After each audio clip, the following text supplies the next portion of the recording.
Estamos sobre las 0:12 y vamos en principio a hablar sobre, yo me imagino que efectivamente, como lo ha dicho nuestro invitado antes de empezar este diálogo, esta conversación al aire, si les voy a hablar de un producto, que es lo primero que a mí también, por supuesto, vino a mi memoria, vamos a pensar en un producto que no solamente tiene unos excelentes aportes vitamínicos, sino que además es muy agradable al paladar, aunque entiendo que hay algunas personas que tienen unas reticencias, debido a que se dice el tema de la limpieza, la manipulación, y a algunos quizá como que no les guste mucho el tema, exactamente el sabor. Sin embargo, particularmente pienso que es sumamente delicioso, evidentemente, asistido siempre por el tema que significa la limpieza.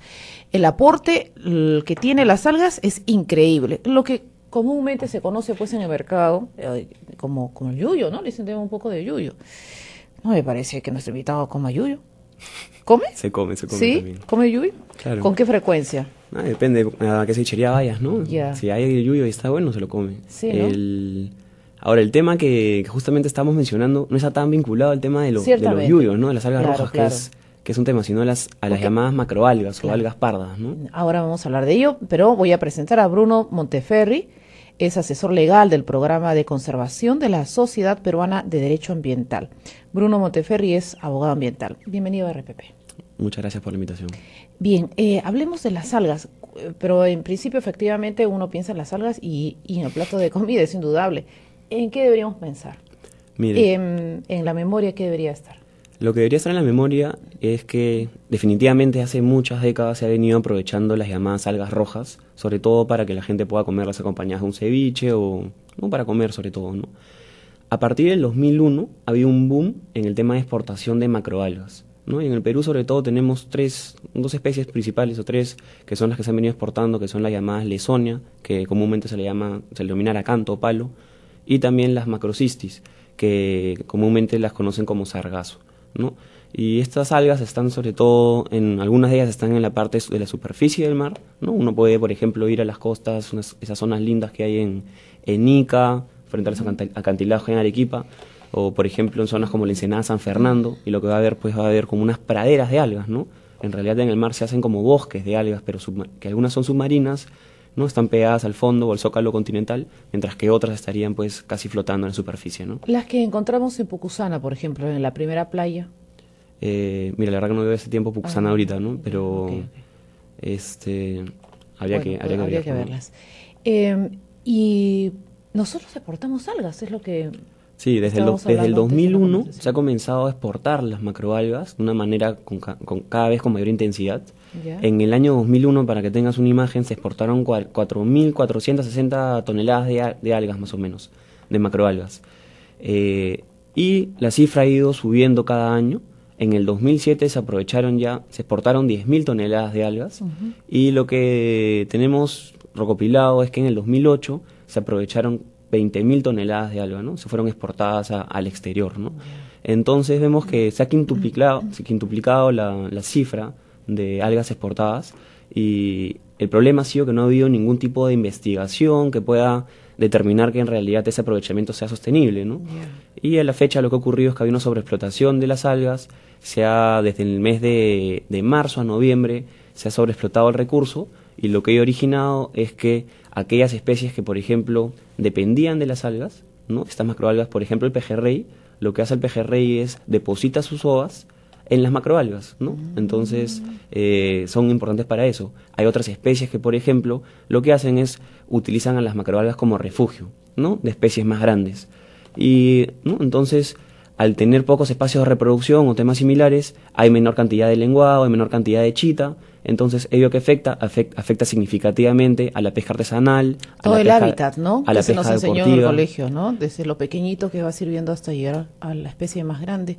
Y además tiene, entiendo, en reportes, beneficios las algas, ¿no? Porque así en breve, en 30 segunditos, podríamos adelantar antes de ir a la pausa, Bruno. ¿Cuáles son esos beneficios que se usan en la industria? Mira, antes de la industria, creo que más importante en temas de educación ambiental es el aporte que generan las algas al tema de la reducción de emisiones, ¿no? O en el sentido de que tanto las microalgas como las macroalgas o fitoplancton ¿no? Generan el 60% del oxígeno del planeta, ¿no? Se piensa más que nada que son los bosques en tierra, pero en realidad es el entorno marino en el que se produce más. Sobre ello vamos a conversar en los siguientes minutos. Volvemos. Hora satelital 0 horas 17 minutos. Con la promoción de Franca Rutas del Sabor, busca la chapa marcada y gana uno de los 20 tours gastronómicos. Francamente peruana, francamente buenaza.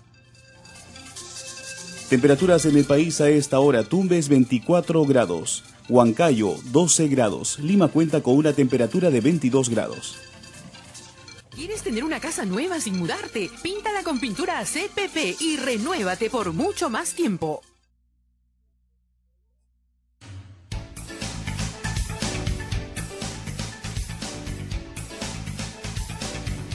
Bien, vamos a seguir conversando con Bruno Monteferri, asesor legal del Programa de Conservación de la Sociedad Peruana de Derecho Ambiental. Entonces, en este circuito, qué interesante, porque efectivamente, Bruno, nosotros pensamos que el pulmón, el gran pulmón, está en los bosques y nos preocupamos, y de hecho supongo que tendremos que seguir preocupándonos si es que asistimos a actos de tala indiscriminada, además también si asistimos a hechos o contamos hechos como el de estos incendios que causan distintas personas de forma irresponsable. Cada vez que avanzamos, entre comillas, civilizadamente y arruinamos bosques para hacer los otros de piedras, ¿no? Entre otros hechos. ¿Qué porcentaje dijiste que constituye el pulmón bajo el agua? Ahí la generación de oxígeno que dan las algas en todo su espectro es más o menos de 60% de la cantidad de oxígeno que existe en el planeta, ¿no? Ahora, definitivamente los bosques son importantísimos, ¿no? Y la importancia, además de conservar los bosques, radica en que si es que uno comienza a deforestar o degradar esos bosques, lo que se genera es que hay mayor cantidad de emisiones de ese carbono que estaba secuestrado en los en esos árboles, ¿no? Por eso es que ahora, por ejemplo, a nivel mundial se ha comenzado a implementar un mecanismo que se llama REDD, ¿no? O la reducción de emisiones por deforestación y degradación, ¿no? que está siendo evitada.